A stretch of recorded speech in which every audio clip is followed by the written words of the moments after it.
Good morning, traders. It's 8:02 a.m. Chicago time on Wednesday, the 16th of November, 2016. Derivatives trading involves substantial risk of loss and is not suitable for all investors. Past performance is not necessarily indicative of future results. Yesterday, definitely was very strong into the close. The overnight news is driven by the fact that the market is chattering more and more about a December rate hike. The market's pricing in a high probability of that. The US dollar is the strongest it's been since 2003. 2003, 13 years ago. The US dollar index currently, the US dollar index futures, the December 2016 contracts currently trading 100.26, holding on to the 100 level again since the first quarter of 2003. Bonds sold off a little bit yesterday after stabilizing on Monday. Again, these are all moves, fundamentally driven moves here with regards to interest rate expectations and so on, inflation expectations. And also, the Dow has gone up 7 straight days in a row. The probability of that is very, very low. I believe this has only happened once. I'm quoting off the top of my head. I forget. I looked at the statistic yesterday. It has happened once, I think, since the beginning of the last century or something like that. Something really crazy. It's like a 4 or 5 sigma event. The other thing in Europe, which was kind of odd because the market sprang up in the morning on the reopen yesterday and has done nothing but sell off. British unemployment came in lower than expected at 4.8 versus 4.9%, which is the lowest level we've seen since 2005.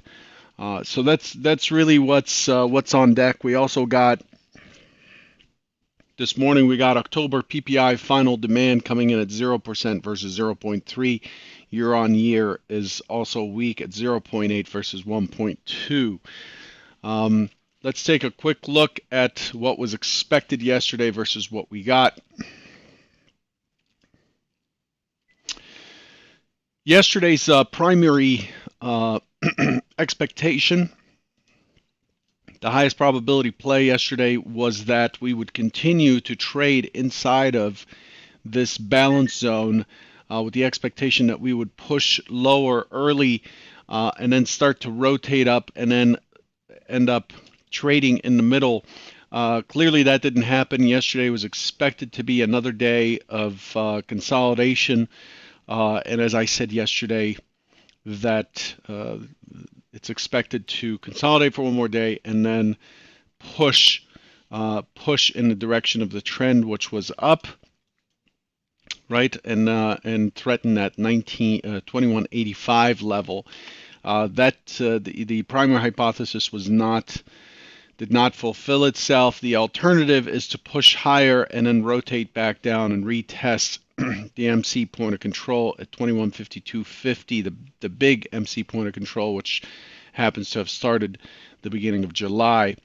What actually happened yesterday is we pushed up early and then we rotated down. So we pushed up early, rotated down, could not get down into the prior day's close and into the prior day's point of control. And we started to explore outside of the prior day's range, consolidating all morning and into the noon hour. And then the market started trending up, started taking off into the close. The market closed at an extreme. So yesterday turned into somewhat of a trend day. We have two clear distributions. The upper distribution is pretty low relative to the lower one. We have a low volume node or low volume zone in between, and then the point of control remained lower and built into that MC profile still. So with this close the way it is, essentially, as always, with the trend day, the auction was cut off by the end of the session. And so the expectation into the Globex session is that it's likely to continue to dissipate energy on the upside and continue to climb to the upside, and it did. Notice that the overnight high, here's the all-time high, here's the overnight high. The overnight high is at 2185, which is the all-time high, which was put in way back in on August 23rd. And we have, again, since the push through the levels below, the 2144, specifically 2143.75, once we pushed through and held that area, the next potential test was 2152, and above there, we would get new highs. That's how things are shaping up. So if I zoom out on here, you can see that we've really beaten this low volume node down here. The next area would have been to take on and exceed the next low volume node, and then from there it's all straight up into the 2185 new all-time high. That's how things are shaping up. A quick look at the overnight session.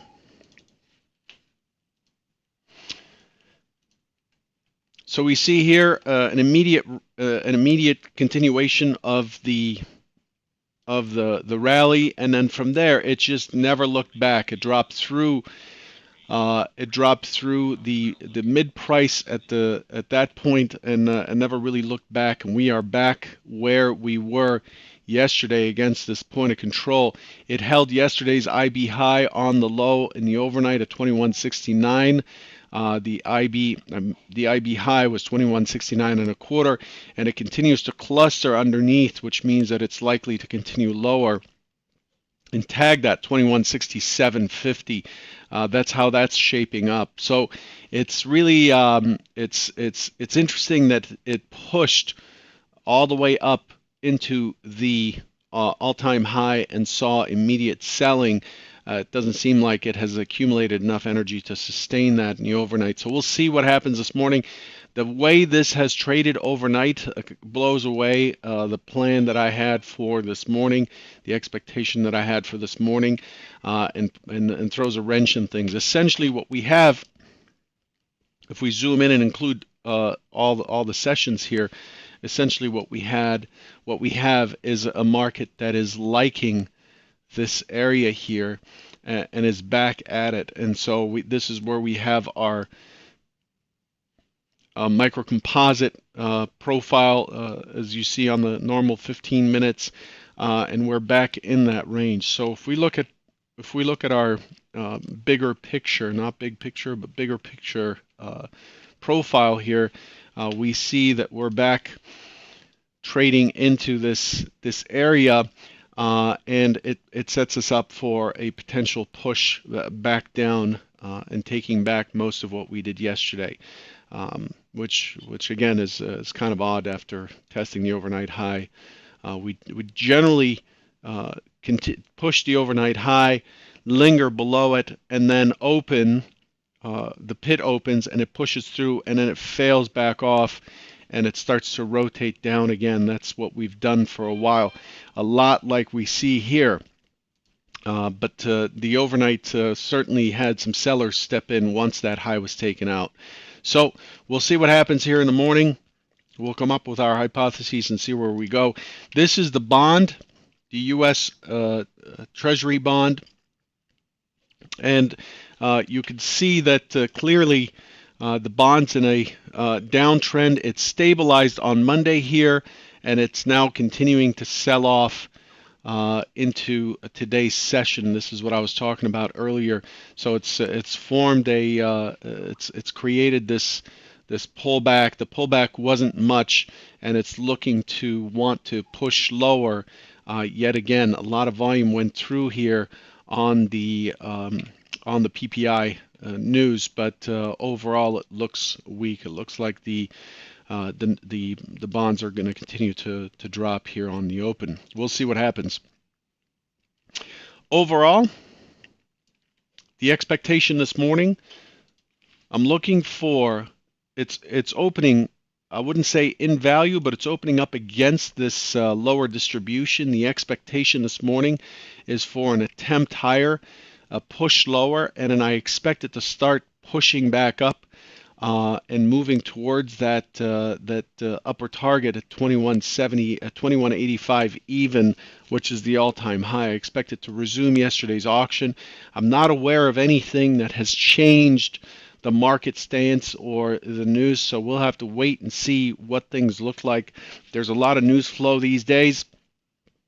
Uh, Oil closed at its highest and has had a pullback. We moved with the dollar and with oil yesterday, so there's something happening underneath the surface, and we'll see what that looks like when we open. So that's the primary hypothesis there. The secondary hypothesis is that we attempt to push higher and move and start taking back what we did yesterday and start shifting down and get back into that 2158.75 area and down into the 2156 right here. That would be the secondary hypothesis. So how do we trade this? Again, it's great to have these theoretical hypotheses or whatever, but again, this is just a roadmap. For this, all I'm going to be looking for is where's our opening swing, and does it push higher and then rotate through that opening swing? If it does, I'm going to be looking for areas to lean against to get short. So what am I going to look for to lean against? I'm looking for consolidations, heavy volume in certain areas that I call zippers, consolidations in areas, pushes against mid, those sorts of areas to look for a short, scale out at the last low once it rotates down, so that would be there, scale out the last low, and then once it breaks through on the pullback, add some back on, and then look for it to continue to rotate as I scale out on the last low again and again, and that's called campaigning. So I don't want to get into execution too much. That's covered in Webinar 5 on my website. But overall, this is, the roadmap just helps me see, hey, what's the most likely scenario? There are usually 5 scenarios that it can follow, including a trend up, trend down, and then once the market opens, I start to weed out what's not likely to happen, either through statistics or the price action and context that we're in. So that's just an overview of how I'm using this information, and hopefully that helps you. And a question I'm being asked is, do you wait for the candle to complete before you short? I don't believe that a market has to close. A bar has to close above a 5-minute candle, 15-minute candle, 10-minute candle, 1-minute candle. I don't use time in my trading. So the only time I'm using time is this 15-minute chart, and I'm using this 15-minute chart as a general guide or a way to see multiple days on one chart. Most of the charts I trigger off of, like you see here, is a 2-tick Renko. It does not care about time, and neither does the market. The only time the market cares about time, the only circumstances where the market cares about time, is when there are news releases and when the market opens and closes. Otherwise, there's really no sense. Oh, I'm not showing my screen. Otherwise, there's no sense in worrying about time, in my opinion. So I don't wait for a candle to close or for a moving average to cross or anything like that. I'm looking at the price action and where the volume is. So if I was looking to short, for example, if my idea was to short yesterday's Hypo 1, this would have been an area. You see this consolidation here. I check the volume in it. I check where the point of control of this consolidation is. Once the market drops and comes back up, I'm looking to sell against that consolidation for the push down. I generally look for an impulse or a wide rotation first before I decide to push in. I don't trade these first impulses. I don't trade these first impulses because I cannot predict them, but I do trade. For example, here's a classic trade here. This is a minor impulse. It's nothing great statistically. 4.5 points occurs too often in a day in this product, so it's not really statistically significant. But my entry is going to be looking for the rotation into the mid here, and then the first scale out would be that last low. I expect the last low to be broken if the mid is held, that sort of thing. Anyway, more details on that in webinar 5. It goes through setting up the day, the context, the hypotheses, and then trading against those hypotheses um, in a real time video against the hard right edge to see how things play out. If you're interested in that, that's where you get it. Good luck. That's my time, and I'll catch you tomorrow. Take care.